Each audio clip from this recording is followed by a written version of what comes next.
Hello అండి, good evening. First క్లాస్లో second lesson హల్లులు కాకా గాగా. కలము మనకు ముద్దు, కరము పాలు వద్దు, గలగల పారును యమున, ఘటమున నీరు చల్లన, గరగర తిరుగును తిరగలి, కరకరలాడును జంతిక. ఇక్కడ కరము అంటే గాడిద, ఘటము అంటే కుండ. అలాగే కొన్ని వర్డ్స్ చూద్దాము.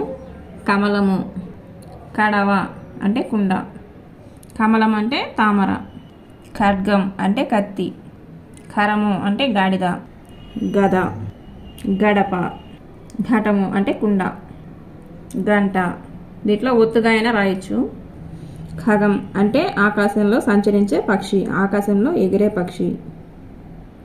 కప్ప ఉభయచర జీవి అంటే నీళ్ళ మీద నేల మీద నీటి మీద రెండిట్లో ఉంటుంది. చిలుక, కలము.